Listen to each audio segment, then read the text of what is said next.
आज सारे के सारे पात्र लोहे के गजे हुए हैं जिसमें भगवान भोग लगता ही नहीं, सब स्टील का बना। अरे लोहा तो बल्कि ठीक, स्टील लोहे का सरदार, एक नम क्यों न मिले? तो समझ गए कि नहीं समझ?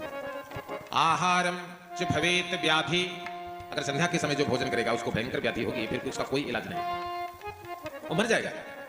आहारम च भवेत व्याधि मैथुनम दुष्ट संतति, अगर संध्या के समय स्त्री पुरुष अपने प्रापंचिक कार्य में लगे, ऐसा बालक जन्म लेगा जो बाहुबली होगा, जो फिर एनकाउंटर किया जाएगा अथवा उसका पूरा जीवन जेल में चला जाएगा। किसकी गलती से बालक जेल गया? किसकी गलती से बालक का एनकाउंटर हुआ? माता और पिता की गलती से। क्योंकि आहारम च भवेत व्याधि मैथुनम दुष्ट संतति।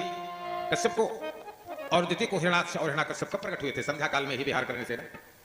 इसलिए संध्या काल का समय सवेरे 4 बजे भोर से 6 बजे तक, मध्याह्न काल 12 से 1 बजे तक, रात्रि में 12 से 1 बजे तुरीय संध्या है। ये देवी की संध्या है, इसमें तो कोई बचेगा नहीं, और में कोई बच भी सकता है, इसमें बिल्कुल न बचेगा। महाराज हमारे लड़कियां हमारे कहे में नहीं हुआ, बताओ महाराज क्या करें? जो करे हो उसको भोगो। भगवान श्री राम कहते हैं उत्तरकांड में, क्या कहते हैं?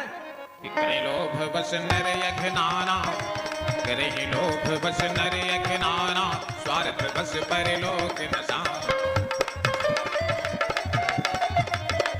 काल रूप, भगवान ने कहा मैं ही भूत हूं, अगर पकड़ूंगा तो ऊषा के पास जाओगे। काल रूप, मैं ही ग्रह हूं, अगर पकड़ूंगा तो आचार्य के पास पहुंचोगे। काल रूप तिन कह मैं भ्राता, शुभ और अशुभ कर्म फल दाता। तो जो शास्त्रों में रोका गया है कर्तव्यम आचरण कर्मः अकर्तव्यम अनाचरण तिष्ठति प्रकृति आचार है, तो धर्मस्य लक्षण। प्रकृति के बनाए गए मार्ग पर जो चलता है वही आर्य है, वही सनातन धर्म का पालन करता है। संध्या के समय जो सो रहा है वो तो भीख मांगेगा। पाठक जी, संध्या के समय सोने वाला व्यक्ति जब तक कर्जा न मांगेगा उसका एक काम न होगा, इसको नोट कर लीजिए। निद्राम श्रेयम निवर्तन्ते, लक्ष्मी ने कहा दुष्ट तुमको मुझको देखना भी नहीं। निद्राम श्रेयम निवर्तन्ते स्वायध्यापि मृत्यु निश्चितः। इसलिए सनातन धर्म में जो बातें शास्त्र से रोकी गई है उसको नहीं करना चाहिए।